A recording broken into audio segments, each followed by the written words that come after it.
ఆ సమాధానం ఎవరిస్తారు? ఆ సమాధానము ఎలా పొందుకోవాలి, ఎలా ఎవరిస్తారు అనేది దేవుని యొక్క లేఖనం ద్వారా మనము కొన్ని వాక్యాన్ని మనము జ్ఞాపకం చేసుకున్నాం. ఇంతకుముందు యేసుక్రీస్తు మరణము గెలిచి అంటే సమాధిలో నుంచి లేచిన తర్వాత ఇప్పటికీ మనం వాక్యం ధ్యానం చేసినప్పుడు 2 సార్లు శిశువుతో కనబడ్డాడు. మొట్టమొదటి రోజు ఎప్పుడు కనబడ్డాడంటే ఈస్టర్ ఆదివారం రోజు సాయంకాలమున యేసుక్రీస్తు శిష్యులు ఒక ఇంట్లో ఉన్నప్పుడు, ఎందుకున్నారు ఆ ఇంట్లో? వాళ్ళు దాక్కున్నారు. వాళ్ళు ఏమయ్యారు? దాక్కున్నారు. భయపడి, ఉట్టిగా కాదు, భయపడి దాక్కున్నారు. అప్పటికి యేసయ్య మరణించాడు. అయితే వాళ్ళకు అందిన సమాచారం ఏంటంటే అక్కడ ఆ సమాధిలో యేసు ప్రభు వారు లేరు. అయితే చాలా మందికి అనుమానం, ఎవరైనా యేసు ప్రభువును మాయం చేశారేమో అని ఒక భయం, ఆయన బాడీని మాయ చేశారేమో, ఎత్తుకుపోయారేమో, దొంగిలించారేమో అని ఒక భయముతో శిష్యుల మీదుగా నేరం వచ్చి దేవుడు భయపడి ఉండొచ్చు. పాపం భయపడి వాళ్ళు ఏం చేశారు? ఒక గృహములో దాక్కున్నారు. దాక్కున్నప్పుడు సాయంకాలం సమయంలో యేసయ్య అక్కడ ప్రత్యక్షమే ఒక మాట అంటాడు. తీయండి ఒక మాట. యోహాను సువార్త 20వ అధ్యాయము 19వ వచనం. ఆదివారం సాయంకాలమైన శిష్యులు యూదులకు భయపడి, ఎవరికి భయపడి? యూదులకు భయపడి తాము కూడి ఉన్న ఇంటి తలుపులు మూసి కొని ఉండగా యేసు వచ్చి మధ్యలో నిలిచి, మీకు సమాధానమును కలుగును గాక. ఏమ్మా? మీకు సమాధానమును కలుగును గాక. వాళ్ళు ఉన్న పరిస్థితి ఏంటి? వాళ్ళు ఏ పరిస్థితిలో ఉన్నారు అప్పుడు? భయము. వాళ్ళు భయపడుతున్నారు. భయపడుతూ తలుపులన్నీ మూసుకున్నారు. ఆ మూసుకున్న ఆ ఇంట్లోకి యేసయ్య మరి ప్రత్యక్షమయ్యాడు. అప్పుడు ఆ భయం ఏమైంది? ఇంకా రెట్టింపైద్దా? ఆ భయం రెట్టింపైంది కదా. మరణించిన వారు మన మధ్యలో నిల్చుకున్నారనుకో, మనం నవ్వుతామా? ఏం చేస్తాం? పారిపోతాం దేవుని కదా. ఇప్పుడు దేవుడే ఒకవేళ కనికరించి మన బంధువుల్ని ఆ సమాధుల నుంచి నువ్వు బయటికి వెళ్ళి మీ బంధువులను కలుసుకో, మీ అక్కలను కలుసుకో, మీ చెల్లెల్ని కలుసుకో, మీ అమ్మని కలుసుకో, నాన్నలను కలుసుకో అని దేవుడు చెప్పి పంపించారు అనుకోండి. వాళ్ళు వచ్చారనుకోండి, నువ్వు దెయ్యాన్ని అంటాం. కాళ్ళు చూస్తావు, కాళ్ళు ఎలా ఉన్నాయి, వెనక్కి మళ్ళీ ఉన్నాయా, తిరిగి ఉన్నాయా అని భయపడతాం లేదా? ఇప్పుడు అక్కడ వాళ్ళు భయపడుతున్నారు. ఇప్పుడు ప్రభు ప్రత్యక్షమైనప్పుడు ఏమనాలి? మీ భయము తొలుగును గాక అనాలి. ఏమ్మా? మీ భయము తొలుగును గాక అనాలి.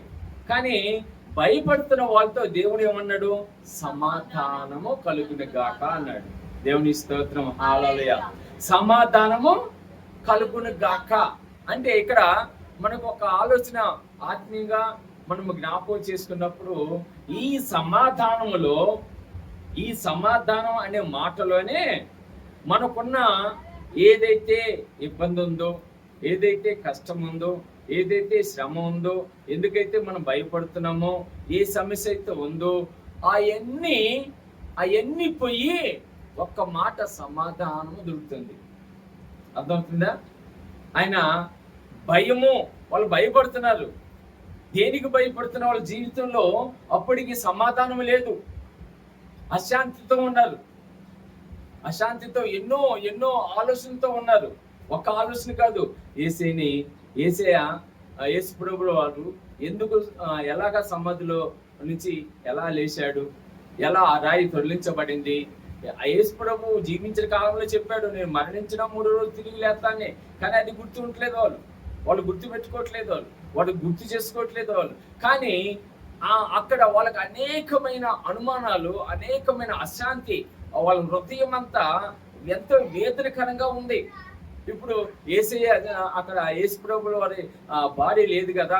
ఇప్పుడు ఆ యూదా వారు వచ్చి లేదా ఆ ప్రభుత్వం వారు వచ్చి, ఆ రోమ ప్రభుత్వం వారు వచ్చి మమ్మల్ని పట్టుకుంటారేమో, కదా. దొంగ దొరికినప్పుడు, దొంగ పోలీసులకు దొరికిందనుకోండి, వాడు చేసేది ఒక దొంగే, కానీ ఆ ఊర్లో ఉన్న దొంగతనాలని నువ్వే చేసినావు అని ఏం చేస్తారు? చిత్తక బాతుతారు. అమ్మా, దొంగ దొరికింది అనుకోండి, అది అక్కడ దొంగతనం చేసింది నువ్వే చేసినావు కదా, నేను చేయలేదయ్యా, పచ్చని బిగుతారు. అంటే వాడు ఆ దెబ్బలు తిట్టడానికి చేశానయ్యా అంటాడు. అంటే ఇక్కడ వాళ్ళ సమస్య కూడా, వాళ్ళు ఏ పరిస్థితిలో ఉన్నారంటే శిష్యులు అక్కడ, వాళ్ళు అనేకమైన సమస్యలతో వాళ్ళు, అంటే వాళ్ళకున్న యేసుక్రీస్తు అక్కడ లేకపోవటం వల్ల, సమాధిలో నుంచి ఆ సమాధి తెరవబడటం వల్ల వాళ్ళకి అనేకమైన అనుమానాలు, అనేకమైన ఆలోచనలు వాళ్ళ మది నిండా చుట్టుకొని ఉన్నాయి, ఆ మదిలో నింపబడి ఉన్నాయి. అప్పుడు వాళ్ళు అనేకమైన ఆలోచనతో ఉన్నప్పుడు యేసు ప్రభు వాళ్ళ మధ్యలోకి వచ్చి వాళ్ళకి ఆ యేసయ్యకి తెలుసు వాళ్ళు ఏ పరిస్థితిలో ఉన్నారు. అందుకే యేసయ్య ఇంట్లోకి ప్రత్యక్షం అయిన వెంటనే మీకు సమాధానము కలుగుని గాక అంటాడు. దేవుని స్తోత్రం, హల్లెలూయా. అంటే ఆ మాట పలికింది ఎవరు? యేసు ప్రభు. మీకు సమాధానము కలుగుని గాక అన్న మాట పలికింది ఎవరమ్మా? యేసు ప్రభు. యేసు ప్రభు ఎక్కడ ఉన్నాడు అప్పుడు? వాళ్ళ మధ్యలోనే ఉన్నాడు, శిష్యుల మధ్యలోనే ఉన్నాడు. అంటే దాని యొక్క ఆలోచన ఏంటంటే, యేసయ్య ఎవరి కుటుంబంలో అయితే ఉంటారో, ఎవరి మధ్యలో అయితే ఉంటారో వాళ్ళ యొక్క కుటుంబంలో సమాధానం ఉంటది. దేవుని స్తోత్రం, హల్లెలూయా. వాళ్ళ కుటుంబం చూడండి. మళ్ళీ పోయిన వారం మనం గుర్తు చేసుకున్నాం కదా. ఎవరి గురించి గుర్తు చేసుకున్నాం మనము? పోయిన వారము ఒక శిష్యుని గురించి గుర్తు చేసుకున్నాం కదా. ఎవరో ఆ శిష్యుడి పేరు? తోమా. రైట్. అందరూ వింటున్నారా? అమ్మాయి ఒకటే వింటున్నట్టుగా ఉంది, కనపడుతుంది. ఆ సమయంలో ఫస్ట్ సమయంలో తోమ లేడు, రెండోసారి తోమ ఉన్నాడు.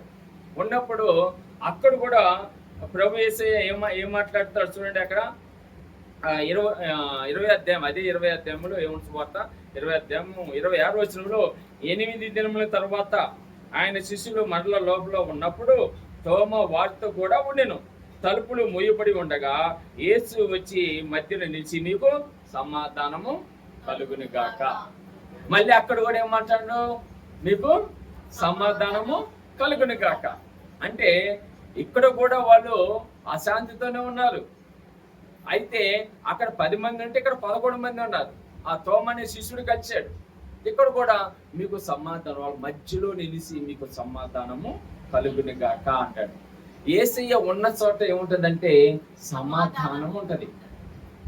యేసయ్య ఉన్న చోట, యేసయ్య, అందుకే ఎప్పుడు యేసయ్య మనతో పాటు ఉండాలని కోరుకోవాలి. యేసుక్రీస్తు మనతో పాటు ఉండాలి, మన కుటుంబంలో ఉండాలి, మన వ్యక్తిగత జీవితంలో ఉండాలి. యేసయ్య ఉన్న చోట సమాధానం నిజమే. ఈ రోజులో మనము జ్ఞాపకం చేసుకుని చాలా మంది జీవితాల్లో సమాధానం ఉండట్లేదు. సమాధానం ఉన్న చోట ఏముంటదమ్మా? సంతోషం ఉంటుందని చెప్పాను, ఆనందం ఉంటుందని చెప్పారు. మనకి ఏ సమస్యలు, ఏ కష్టములు, ఏ బాధలు వచ్చినా, ఈ లోక సంబంధమైన ఇరుకులు, ఇబ్బందులు వచ్చినా కానీ వాటి అన్నిటినీ దేవుడు తీసివేసి వాటి స్థానంలో మనకి ఏం చేస్తాడు? సమాధానం ఇస్తాడు. ఇప్పుడు మనం డబ్బుంటే చాలు సమాధానం ఉంటుంది, సంతోషం ఉంటుంది, ఆనందం ఉంటుంది అనుకుంటా ఉంటాం. డబ్బుంటే చాలు అన్నీ ఉంటాయి. ఆ డబ్బుంటే ఏమ్మా? డబ్బులుంటే ఉండవు. కుటుంబ సమస్యలు ఉంటే డబ్బున్న వాళ్ళకి ఉండవా? మనలాగనే భార్య భర్తలు కొట్టుకుంటారు, అరుచుకుంటారు. పిల్లలతో సమస్య, వాళ్ళకి డబ్బు ఉంది కదా, వాళ్ళ పిల్లలు ఏం చేస్తారు? బాగా నైట్ అంతా క్లబ్లు ఉంటారు. అసలు ఇళ్లలో ఉండరు వాళ్ళ పిల్లలు, బాగా ధనవంతుల పిల్లలు. ఎందుకంటే వాళ్ళ ఎంజాయ్మెంట్ అలాగుంటుంది, వాళ్ళ సంతోషం అలాగుంటుంది. ధనవంతుడిలాగా త్రాగుము, తినుము, సుఖించుము, వాడి జీవితం అలా ఉంటుంది. కుమారుల వల్ల సంతోషం ఉండదు, కుమార్తెల వల్ల సంతోషం ఉండదు, వాళ్ళ సంతానం వల్ల అసలు సంతోషం ఉండకపోసేమో. డబ్బు ఉన్నంత మాత్రం అన్నీ ఉంటాయని మనం అనుకోవటము పొరపాటు. ఏమి లేని వాళ్ళు హ్యాపీగా, మన రోడ్డు మీద వస్తుంటే ఒక దృశ్యం చూశాను. బోయినపల్లి చెక్క బస్సు దగ్గర మధ్యలో డిబేటర్ ఉంటుంది, మంచి ప్లేస్ వదిలేరు డిబేటర్. ఇప్పుడు తీసేసారు, రోడ్డింగ్ వెయిటింగ్ అవుతుంది. కానీ అంటే ఇది చూసి నేను 2 నెలలు 3 నెలలు అవుతుంది. అక్కడ అందరూ గుడ్స్లు వేసుకున్నారు, డేరా లాగా వేసుకొని ఆ గుడ్స్లో ఉంటూ కొంతమంది ఆ ఎండలు కాకుండా బాగా చల్లగా కాలంలో వాళ్ళు బయట కూర్చుంటారు, చిన్న గుడ్స్ వేసుకుంటారు, బయట కూర్చొని ఎంచక్క భార్య భర్తలు ఎలా ఉన్నారంటే ఆ భర్త ఊళ్ళో ఉండి నవ్వుకుంటూ సంతోషంగా ఉంటున్నారు. అబ్బా నాకు అనిపించింది, మనోళ్ళేమో ఏది ఇచ్చినా కానీ నాకు అది లేదే, నాకు ఇది లేదే, నాకు ఇంకా ఎంత బంగారం ఉన్నా కానీ ఇంకా ఇంకా కోరుకుంటా ఉన్నారు కదమ్మా. ఎంత ఉన్నా కానీ తృప్తి అనేది ఉండదు. కానీ వాళ్ళు ఎంత తృప్తిగా ఉన్నారు, వాళ్ళు ఎంత సంతోషంగా ఉన్నారు, ఎంత ఆనందంగా ఉన్నారు, ఎంత ముద్దు వస్తున్నారు అసలు వాళ్ళు చూస్తుంటే చూడండి. కానీ మన జీవితంలో మనము అంతో ఇంతో వాళ్ళకంటే బెటర్ కదా. వాళ్ళు రోడ్డు మీద నివాసం చేసుకుంటున్నారు, మనకి ఇల్లు ఉన్నాయి, మనకు చేతి నిండా పని ఉంటుంది. వాళ్ళగా పాపం సిగ్నల్ దగ్గర అడుక్కుంటా ఉంటారు కొంతమంది, మన సెంటర్లో అడుక్కుంటా ఉంటారు. ఏదైనప్పటికీ వాళ్ళ కుటుంబంలో ఒక సంతోషం కనబడుతుంది. ధనం ఉన్నా లేకపోయినా కానీ వాళ్ళు మాత్రం ఆనందం. ధనం ఉన్న వాళ్ళకి అశాంతి ఉంటుంది, అసమాధానంతో ఉంటారు, కష్టంలో ఉంటారు. ధనం లేని వారు అలాగే ఉన్నారు, ధనం ఉన్నవారు అలాగే ఉన్నారు. సమాధానం అనేది దేవుడిచ్చేదండి. దేవుని స్తోత్రం, హల్లెలూయా. సమాధానం ఎవరు ఇవ్వాలి? దేవుడిస్తేనే నీకు సమాధానం. ఉన్న దాంట్లో సంతోషపడుతూ ఉంటాం, ఉన్న దాంట్లో ఆనందపడుతూ ఉంటాం. దేవుడిచ్చిన దాంట్లో ఒక ఆనందము నీకు, దేవుడు ఇచ్చిన దాంట్లో నువ్వు పొందుకుంటావు. ఆ సమాధానం, అశాంతితో ఉన్న నీకు, అసమాధానంతో ఉన్న నీకు శాంతి సమాధానం కలగాలంటే దేవుడు నీ కుటుంబంలో ఉండాలి, నీలో ఉండాలి. దేవుడి బిడ్డగా నువ్వు ఉండాలి. అప్పుడే నీ జీవితంలో సమాధానం ఉంటుంది. దేవుని స్తోత్రం, హల్లెలూయా. అపొస్తలుడైన పౌలు కొరింథీయులకు రాసిన మొదటి పత్రికలో 14వ అధ్యాయము 33వ వచనము చదువుకుందాం. వాక్యంలో మనం చూద్దాం.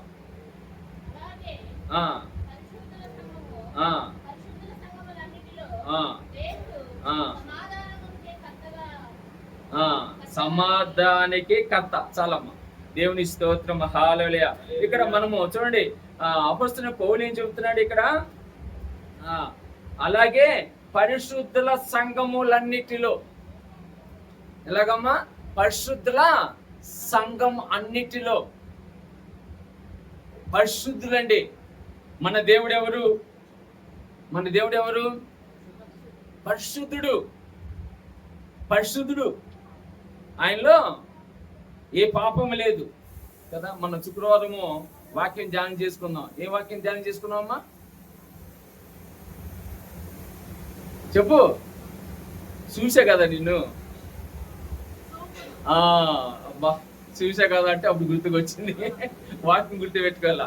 చూపుల గురించి మనము నీకు దేవుని ఏ చూపుతో చూస్తున్నావు కదా. నీకు రక్షణ వైపు నువ్వు చూస్తున్నావా, రక్షకుడైన యేసు వైపు చూస్తున్నావా అనే చాలా అంశంలో మనము జ్ఞాపకం చేసుకున్నాం. చూపులు. ఈ రోజులో మనం చూడండి, పరిశుద్ధులు అంటే ఏంటి? యేసయ్యలో ఏ పాపము లేదు, ఏ కపటము లేదు. యేసయ్యలో ఏ పాపం ఉందమ్మా? ఏ కపటము లేదు, ఏ పాపం లేనివాడు, ఏ కలకము, ఏ మడత లేనివాడు పరిశుద్ధుడు. ఆయన జన్మలో పాపం లేదు, ఆయన చూపులో పాపం లేదు కదా. మనమైతే ఒకరు మనకంటే బాగున్న కొరకొర చూస్తూ ఉంటాం. ఏం చేస్తూ ఉంటామా? చూస్తూ ఉంటాం. ఇసుపు చూపులో నేను కదా. ఇసుపుతో ఎలా చూస్తామంటే అంతే, మనకి కానీ కంటికి పౌరు ఉంటే వాళ్ళు మాడిపోతారు. అలాగా. అంటే చూడండి, ఇప్పుడు ఇక్కడ సంఘములో పరిశుద్ధులు ఏమంటున్నాడు ఇక్కడ పౌలు? అలాగే పరిశుద్ధుల సంఘములు అన్నిటిలో దేవుడు సమాధానానికి కర్త. సమాధానము. ఈ రోజులో మనము జ్ఞాపకం చేసుకున్నప్పుడు మన జీవితంలో సమాధానము ఉండట్లేదు. ఎందుకంటే మనము పరిపూర్ణంగా దేవుని బిడ్డలుగా జీవించట్లేదు కాబట్టి, మనం జీవించట్లేదు కాబట్టి, దేవుని యొక్క స్వరూపులకు మనం రాలేదు కాబట్టి, దేవుని యొక్క ఆరాధించే బిడ్డలుగా, మనము స్తుతించే బిడ్డలుగా సమయంలో మనం పాటించట్లేదు కాబట్టి, నీ ఇష్ట ప్రకారంగా నువ్వు దేవునికి అదిగో సమర్పించుకుంటే కాదు, సమర్పణ ఒక క్రమబద్ధంగా ఉండాలి. సమర్పణ అనేది ఒక క్రమబద్ధంగా ఉండాలి. క్రైస్తవుడిగా నువ్వు రక్తంలో యేసుక్రీస్తు రక్తంలో కడగబడిన బిడ్డగా, యేసుక్రీస్తుని అంగీకరించిన బిడ్డగా నువ్వు దేవుని యొక్క నామములో ఎదుగుతున్నప్పుడు నీకు అంటూ అమ్మా ఎంటున్నారా ఆమె అనాలా? ఆమె అంటే వెళ్ళిపోతారు, ఏముంది ఏంటండి వాక్యాలండి. పిల్లలు వింటే మీరు బయట ఉన్నాడు లోపల ఉన్నాడు. ఓకే, ఇక్కడ దేవుని యొక్క బిడ్డలుగా మనము పరిశుద్ధులుగా ఉన్నప్పుడు మన జీవితంలో సమాధానం ఉంటుంది. పరిశుద్ధులు కదా, ఎలా పరిశుద్ధులు అవుతాం? మనం నీళ్ళ మునిగంలోని పరిశుద్ధులు అయిపోతామా? ఏమ్మా, నీళ్ళ మునిగంలోని అంటే యేసుక్రీస్తు నామములో బాప్తిసం తీసుకోగానే పరిశుద్ధులు అయిపోతామా? అది నాంది. మొట్టమొదటి మెట్టు బాప్తిసం తీసుకోవటం. అర్థమవుతుందా? అది నాంది. బాప్తిసం తీసుకోవటం ఒక నాంది. కానీ అక్కడి నుంచి నీ జీవితము మలుచుకుంటూ రావాలి. శిల్పికారుడు ఏ విధంగా అయితే చిల్లని చెక్కేటప్పుడు ఇదిగో ఒక్కొక్క అవయవం చెప్పుకుంటూ వస్తాడో, మన జీవితం కూడా దేవుల్లో విశ్వాస జీవితం కూడా ఒక్కొక్క చెడు తీసేసుకుంటూ పరిశుద్ధుడిగా మారిపోవాలి. కానీ మనం ఏం చేస్తున్నాం? ఇంతకు ముందే చెప్పాను, 10 సంవత్సరాలు అవుతుంది సంఘం ఏర్పాటు చేసి. 10 సంవత్సరాల నుంచి సంఘంలో ఇంకా ఇక్కడ నుంచి అంటే అంతకుముందు ఏమన్నా వాక్యములు విన్న వాళ్ళు ఉన్నారు, వాక్యములు బలపడిన వాళ్ళు ఉన్నారు. కానీ ఇక్కడ నేను చూస్తున్న మాత్రము ఆ 10 సంవత్సరాల్లో మొట్టమొదటి రోజు ఎలాగ ఉన్నారు విశ్వాసులు, ఇప్పటికీ సంఘంలో అలాగే ఉన్నారు. ఏమి మార్పు రావట్లేదు. ఆత్మీయంగా ఏమీ బలపడలేకపోతున్నారు. ఆత్మీయంగా ఇదిగో సంఘంలో అనేకమైన కార్యక్రమంలో పాల్పొందుకున్న ఆశ సనిగిలిపోతుంది. పాటలు పాడే సమయం బతిలాడుతున్నాను, పాటలు పాడినమ్మని. కొన్ని సంఘాలు ఉంటుంది అవకాశం, తోసుకుంటూ వస్తారు, అలుగుతారు. ఏం చేస్తారమ్మా? మాకు ఇవ్వలేదు పాస్టర్ గారు పాట. కొన్ని సంఘాల్లో పోటీ పడతారు, ఎందుకంటే అక్కడ చాలా మంది ఉంటారు కాబట్టి. ఇక్కడ ఉన్న వాళ్ళే నేను పాటని ముందు వెళ్ళాలి, పాటలు పాడటాన్ని నేను దేవుని యొక్క సంఘంలో, ఆ పరిశుద్ధమైన సంఘంలో నేను ఉండాలి, నా వంతుగా నేను ఉపయోగపడాలి. దేవుడిచ్చిన ఓ తలంతుని, దేవుడిచ్చిన భాగ్యాన్ని నువ్వు దేవుని సన్నిధిలో వినియోగించుకోవాలి. ఏది ఆశ? ఏది? అదే రాకడ, అదే పోకడ. ఎవరు ఏమని చెప్పి దేవుడు ఎంతగా మాట్లాడినా కానీ, దేవుడు మాట్లాడేటప్పుడు మీరు వింటున్నారు కదా, విన్నప్పుడు కొంచెం మనం మార్పు అనేది రావాలిగా. మనకి వస్తుందా మార్పు అనేది? మనలో వస్తుందా? వచ్చినప్పుడు నీ పరిశుద్ధులుగా ఉన్నప్పుడు నీ జీవితంలో, నీ కుటుంబంలో సమాధానం దేవుడు ఇస్తాడు. ఆమేన్, హల్లెలూయా. సమాధానం ఇస్తాడండి. సమాధానము ఎంతో ప్రాముఖ్యమైంది. సమాధానం. ఈరోజు సమాధానం లేక కుటుంబాలు విడిపోతున్నాయి. సమాధానం లేక ఇదిగో చదువుకున్న వాళ్ళు ఏమవుతున్నారు? ఆత్మహత్య చేసుకుంటున్నారు. సమాధానము లేక అనేకులు ఇదిగో ఉద్యోగాలు రాక, లేదా చదువులు ఆ ఎగ్జామ్స్ లో ఫెయిల్ అయ్యి మన కుర్రాడు ఎంత భయంకరం ఆ సంఘటన అంటే వచ్చింది. ఎంత బాధ అనిపించింది కదా. రిజల్ట్ రాకముందే ఆత్మహత్య చేసుకున్నాడు. తప్పిపోతాను ఇంటర్మీడియట్ అని. రిజల్ట్ వచ్చినాక కదా చనిపోవచ్చింది. ఏమన్నా మామూలుగా చూసుకుంటే రిజల్ట్ వచ్చినాక ఎవడ నేను తిడితే, అవమానిస్తే, కొడితే కదా తల్లిదండ్రులకి ఎంత దుఃఖం మిగిలిస్తున్నారు పిల్లలు, ఎంత బాధ మిగిలిస్తున్నారు పిల్లలు. చూడ తల్లిదండ్రులు ఆ బిడ్డ రిజల్ట్ రాకముందే మరణించాడంటే ఇది ఏమనుకోవాలి? ఇప్పుడు ఆ కుటుంబంలో సమాధానం కోల్పోయినట్టే కదా.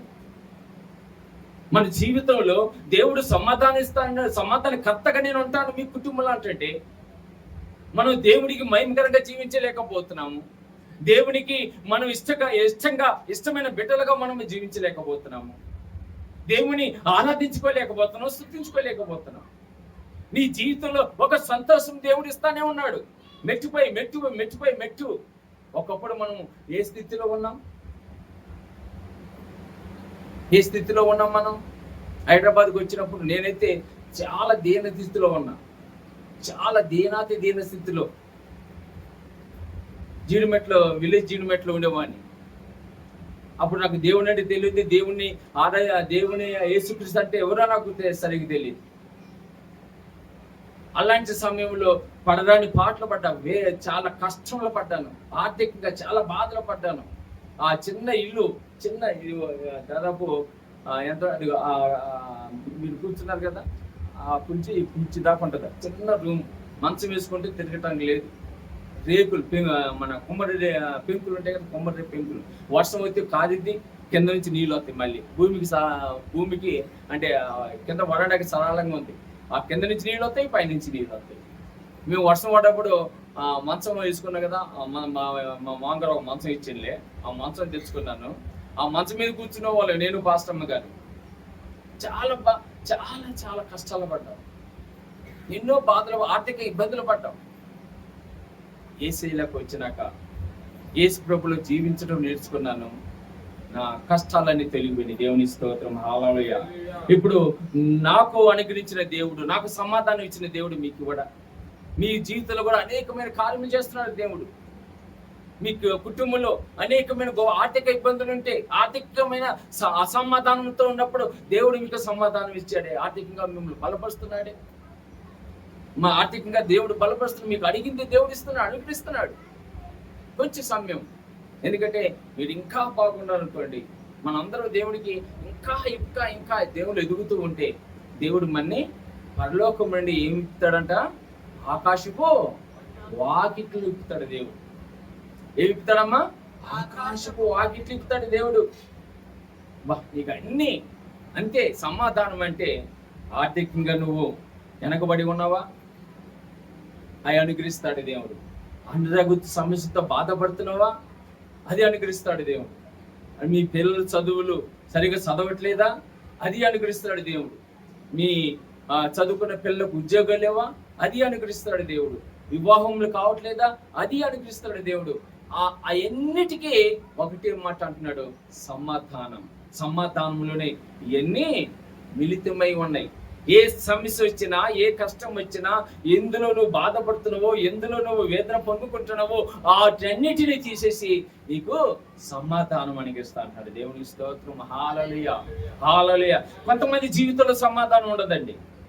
ఇప్పుడు ఆదికాండము 4వ అధ్యాయంలో మనం చూసినప్పుడు అవములకి 2 కుమారుని దేవుడు అనుగ్రహించాడు. మొదటి కుమారుడు కయ్యను, 2వ కుమారుడు హేబెలు.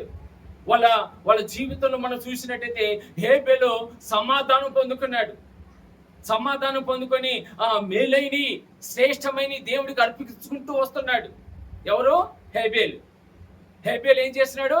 ఆయన సమాధానంతో ఉండి దేవుడికి శ్రేష్టమైన అనుగ్రహిస్తున్నాడు. సమాధానం ఉన్నప్పుడు నువ్వు శ్రేష్టమైన దేవుడికి ఇవ్వగలుగుతావు. 10:30కి ప్రార్థన, నువ్వు 10:30కే వచ్చి నువ్వు ఆరాధించుకుంటే అది శ్రేష్టమైన భాగ్యం. కానీ మనం పోగొట్టుకుంటున్నాం. మళ్ళీ మనకేం కావాలి? దేవుడు నన్ను ఆశీర్వదించట్లేదు, నన్ను దీవించట్లేదు, నేను ప్రార్థన చేసి జరగట్లేదు. ఎందుకు జరగవు? దేవుడు ఇస్తాడు. నువ్వు శ్రేష్టమైన దేవుడికి ఇచ్చినప్పుడు నీ జీవితంలో సమాధానం ఇస్తాడు, ఆనందంతో శ్రేష్టమైన ఇస్తున్నాడు హేబెల్. అదే విధంగా తన అన్నకి కయ్యూనికి హేబెల్కి ఇచ్చినట్టే ఇస్తున్నాడు. కానీ ఈయనేం చేస్తున్నాడు? ఈయన దేవుడికి ఎలాంటి ఇస్తున్నాడు అంటే పనికిరాని ఇస్తున్నాడు. కుళ్ళిపోయిన టమాటా కొంటారమ్మా ఎవరైనా? మనమే కొనం, తీసి పక్కన పెట్టేసి వస్తాం.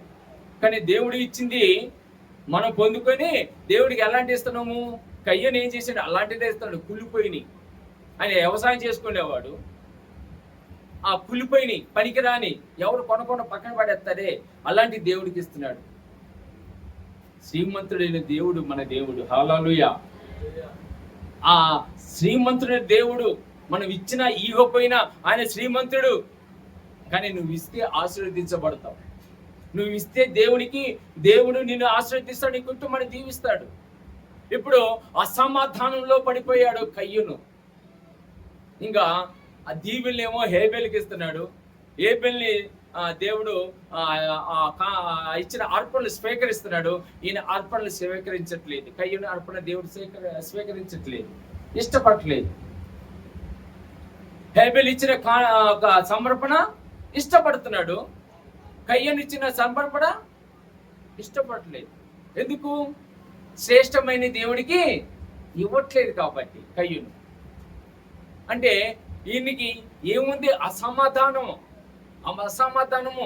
దేవుడు ఇదిగో మా తమ్ముడిచ్చిని స్వీకరిస్తున్నాడే, మా తమ్ముడిచ్చిని ఇష్టపడుతున్నాడే, మా తమ్ముడిచ్చిని ఆయన స్వీకరిస్తున్నాడే, అసమాధానంలోకి పడిపోయాడు.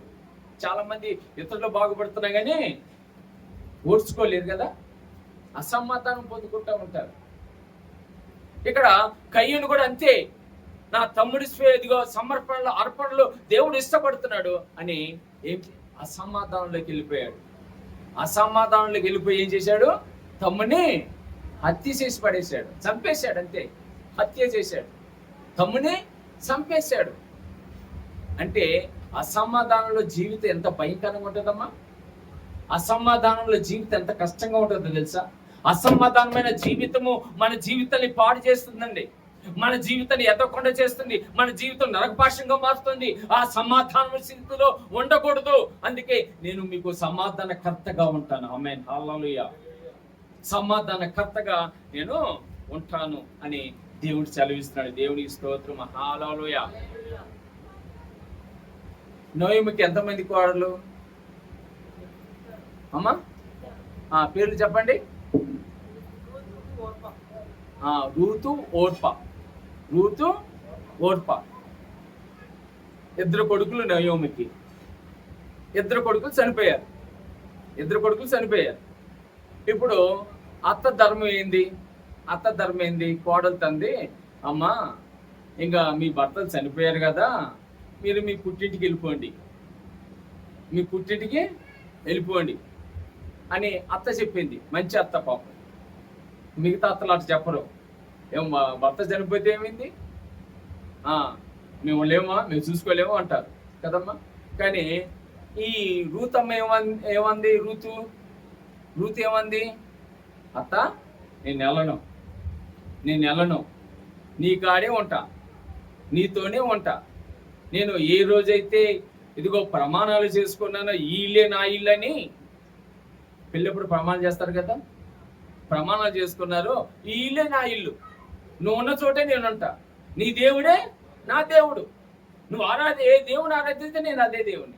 ఆమె మోయాబిరాలు. యాక్చువల్గా రూత్ ఎవరు? మోయాబుడు అంటే దేవుని ఎరగని బిడ్డ, అన్యులు అనుకోండి. కానీ ఏమంటుంది?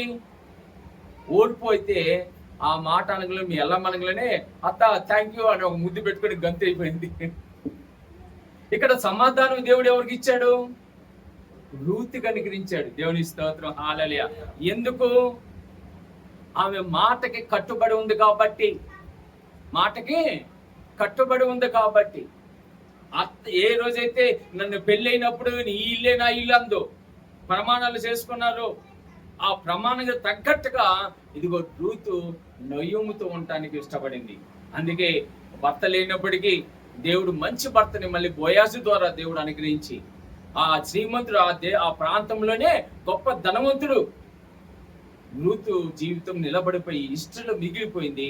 ఓర్ప జీవితం అసలుకి ఎవరికి తెలియదు, అసమాన స్థితిలోకి వెళ్ళిపోయింది. రూతు మిగిలిపోయింది. పరిశుద్ధ గ్రంథంలో తన పేరు లిఖించబడింది. సమాధానం అంటే నువ్వు ఉన్నతమైన స్థితిలో ఉంటావు. హల్లెలూయా. సమాధానం నీ జీవితంలో ఉన్నప్పుడు, అసమాధానము లేకుండా దేవుడు చేయగలుగుతాడు. అసమాధానం స్థితిలో పడిపోకుండా దేవుడు నిన్ను జ్ఞాపకం చేసుకుంటాడు. ఎప్పుడైతే నువ్వు దేవుని బిడ్డగా ఎదగాలని ఇష్టపడతావు, సమాధానం దేవుడు ఇస్తాడు. దేవుని స్తోత్రం, హల్లెలూయా, హల్లెలూయా. సారెపతి విధవరాల గురించి ఎంతమంది తెలుసా? సారెపతి విధవరాల గురించి తెలుసు కదమ్మా. ఏమైంది పాపం? తొట్టిలో కొంచెం పిండి ఉంది, గుడ్డిలో కొంచెం నూనె ఉంది. 3 సంవత్సరాలు కరువు వచ్చింది. కరువు వచ్చినప్పుడు ఇంకో వాళ్ళకి పని లేవు. ఆ పిండి 1 రొట్టె 2 రొట్టెలు తన సారెపతి విధవరాలకి కుమారుడు ఉన్నాడు. ఈమె రొట్టె చేసుకొని తిని ఇంక రేపు సంగతి తెలీదు, ఇంక ఎల్లుండి సంగతి అసలుకే తెలియదు. ఎందుకంటే పని లేవు కదా.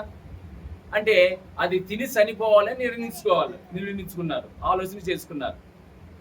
కానీ దేవుడు ఎంత గొప్ప దేవుడు! ఆ బిడ్డ వైపు, తన కుమారుడు వైపు దేవుడు చూసి ప్రవక్తను పంపించాడు. ప్రవక్తను పంపించి ఆ ప్రవక్త, అమ్మా ఒక రొట్టె వేయమంటే, అయ్యా ఇదిగో ఉంది గుడ్డిలో కొంచెం నూనె, తొట్టిలో కొంచెం పిండి మాత్రమే ఉంది, తీసుకొని మేము తిని సావాలనుకుని మాకు లేదయ్యా అని చెప్పినప్పుడు, పర్వాలేదమ్మా అన్నప్పుడు ఆ ప్రవక్తకి ఆ రొట్టె ఇచ్చారు. ఇచ్చినప్పుడు వాళ్ళ పిండి తక్కువ కాలేదు, ఆ తొట్టిలో పిండి తక్కువ కాలేదు, నూనె గుడ్డిలో నూనె తక్కువ కాలేదు. సమాధానం దేవుడు అనుగ్రహించాడు ఆ బిడ్డలకి. సమాధానం. ఇంకా మేము మరణమే చరణము అనుకున్నారు, మాకు ఇంకా సావే గత అనుకున్నారు. కానీ వాళ్ళ జీవితంలో దేవుడు ఎంత గొప్ప కార్యం చేశాడు. ఈరోజు మన జీవితంలో దేవుడు చేయడా?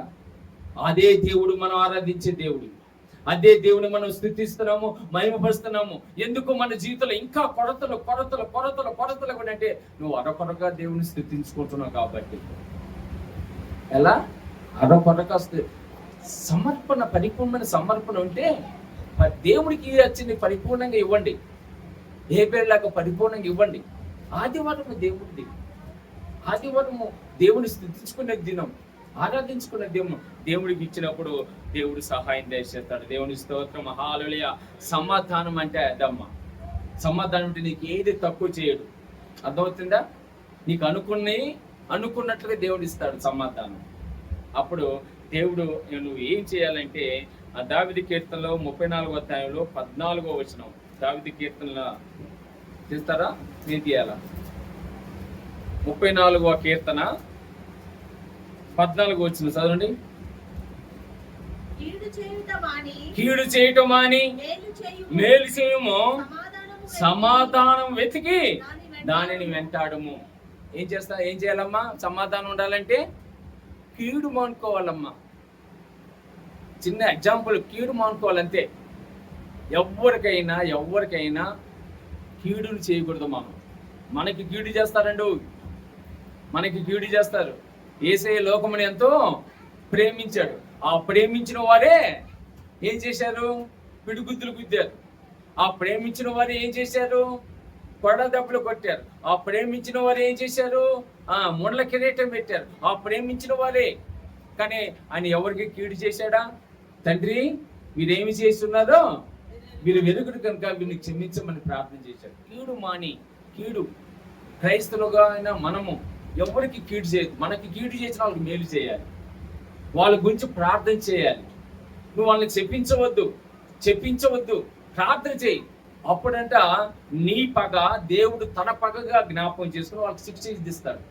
మనం కాదు శిక్ష విధించేది. ఎవరు విధిస్తారమ్మా? మన పక్షంగా దేవుడే మన శత్రువులకి. కానీ నువ్వు ప్రార్థన చేయి అంతే. అప్పుడు నీకు సమాధానం ఉంటుంది. దేవుని స్తోత్రం, హల్లెలూయా. సమాధానం అంటే నీ జీవితంలో ఏది లోపం ఉందో, ఏది తక్కువ ఉందో, ఏది కొరతగా ఉందో, ఏది నువ్వు పొందుకోలేకపోతున్నావో అది దేవుడు అనుగ్రహిస్తాడు. దేవుని స్తోత్రం, హల్లెలూయా. కనుక క్రీస్తు ద్వారానే సమాధానం. అపొస్తలుడైన పౌలు ఎఫెసీయులకు రాసిన పత్రిక ఈ మాట చెప్పి నేను ముగిస్తా. చాలా రాసుకున్నా కానీ ఇప్పటికైంది 5 పాయింట్లు రాసుకున్నా, ఒక్క పాయింటే అయింది. సరే, మిగతా పాయింట్లన్నీ దేవుడికి అప్పచెప్పుకుంటున్నాను. సరే, ఒక్క పాయింట్ చెప్పి నేను ఇంకా వాక్యాన్ని క్లోజ్ చేస్తాను. అపొస్తలుడైన పౌలు ఎఫెసీయులకు రాసిన పత్రిక 2వ అధ్యాయము 14వ వచనం. ఆయన ఆగనమ్మా, ఆయన మన సమాధానమనై ఉండి. అర్థమవుతుందమ్మా? ఇంకా నీ జీవితంలో క్వశ్చన్స్ అనేది ఉండకూడదు. నీ జీవితంలో అన్ని సమాధానమే. నేను ఎందుకు నాకు ఆర్థిక ఇబ్బందులు, నో క్వశ్చన్స్, ఓన్లీ ఆన్సర్. దేవుడు నీకు సమాధానం ఇస్తాడు. ఆమేన్. ఇంకా ఏదైనా కానీ నేను ఇది ఎందుకు పొందుకోలేకపోతున్నాను, నా కుటుంబంలో ఇది ఎందుకు జరగట్లేదు, నా కుటుంబంలో ఈ మేలు ఈ కార్యములు ఎందుకు జరగట్లేదు అని నువ్వు అనుకుంటానికి లేదు. నీకు దేవుడే సమాధానం ఇస్తాడు. ఆమేన్. హల్లెలూయా, హల్లెలూయా. ఊరికి ఇవ్వడు, నేను చెప్తున్నాను. అది కూడా ఊరికి ఇస్తాడు, సమాధానం ఇస్తాడంటే సమాధానం ఇచ్చే దేవుడే. కానీ మనవంతుగా మనము దేవునికి ఇష్టలుగా జీవించాలి, పరిశుద్ధులుగా జీవించాలి. ఏమన్నాడు ఇక్కడ 14 ఆయన మన సమాధానమై ఉండి మీకును మాకును ఉండిన ద్వేషమును అనగా విధి రూపమైన ఆజ్ఞ గల ధర్మశాస్త్రమును తన శరీరం నందు కొట్టేయబడి చేత మధ్య గోడను పడగొట్టి మన ఉభయమును ఏకము చేసిన ఉభయములు. ఒకప్పుడు దేవుడితో మనకి సమాధానం లేదు. ఆ సమాధానం ఎక్కడ కట్టయిపోయింది? ఏదోని తోటలో కట్టయిపోయింది. ఆదాము అవ్వము ద్వారా సమాధానం, దేవుడితో మనకి సమాధానం కట్టయిపోయింది. అంటే దేవుడు ఇటు తిరిగాడు, మనం ఇటు తిరిగిపోయాం అంతే. మనం ఎవరిని అడుచుకుంటే ఎలా ఉంటావు? నీ దోస్తు కట్టి, మా అక్క అంటది నెలకి 4-5 సార్లు అంటే నీ దోస్తు కట్టి పట్టది. మళ్ళీ దగ్గరికి వచ్చింది, తాత చాక్లెట్ ఉందా అని.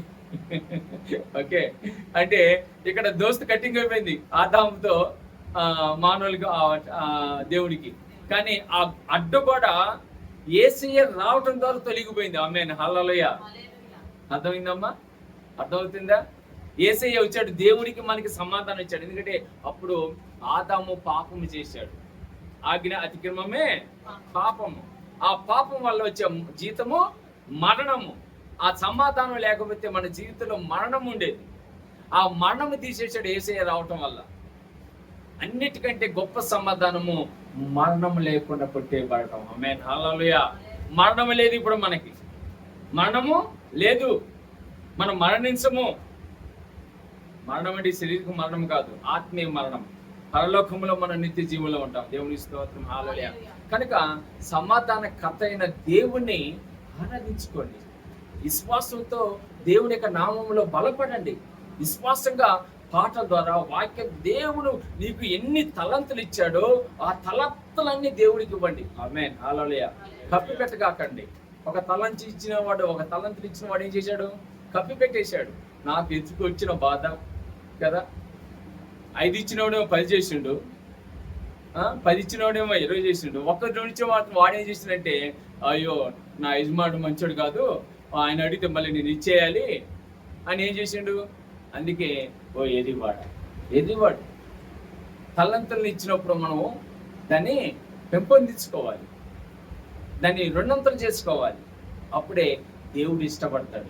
దేవుని బిడ్డలారా, దేవుని సన్నిధికి వస్తున్నాము పోతున్నాము అంటే కాదు, ఏదో ఒకటి దేవుని కొరకు మనం చేయాలి. ఏం చేయగలి? నీ చేతనైతే ఏమైంది? నువ్వు చేయగలిగింది ఏమైంది? ఏం చేయగలుగుతావు? సంఘంలో చాలా ఉంటాయి కదా. నువ్వు చేయగలిగింది పొద్దునే పట్లేసేవాళ్ళు పట్లేయచ్చు, ఏది పాటలు పాడాలి, పాటలు రాడాలి అంటే పొద్దున వచ్చి నేను పట్టలు వేసుకుంటాను సమర్పణ. పాపం ఇంద్రబాబు గారు, నవీన్ గారు వస్తూ ఉంటారు ప్రతి ఆదివారం. అలాగే మ్యూజిక్ ఇన్స్ట్రుమెంట్స్ తలంతులు, పాటలు పాడే తలంతులు, వాక్యం చదివే తలంతులు, ప్రార్థన చేసే తలంతులు, అన్నిటినీ నీకు ఏ తలంతు ఉన్నాయి, ఏది లేదు అనుకుంటే ఇదిగో కుర్చీలేసే తలంతు ఉంది, తీసే తలంతులు ఉంటాయి. అన్నీ దేవుని కొరకు నువ్వు ఏం చెయ్యాలి, అప్పుడు నీ జీవితంలో యేసయ్య సమాధానకర్తగా ఉంటాడు. అలాంటి సమాధానం మీ కుటుంబంలో, మీ వ్యక్తిగత జీవితంలో దేవుడు సమాధానకర్తగా ఉండి సమాధానం అనుగ్రహించిన గాక. ఆమేన్. కొద్ది మట్లు దేవుడు దీవించి ఆశీర్వదించిన గాక. ఆమేన్. ప్రార్థన చేసుకుందాం. అందరూ కళ్ళు మూసుకున్నట్టయితే ప్రార్థన, వాక్య నిమిత్తమైన ప్రార్థన చేసుకుందాం.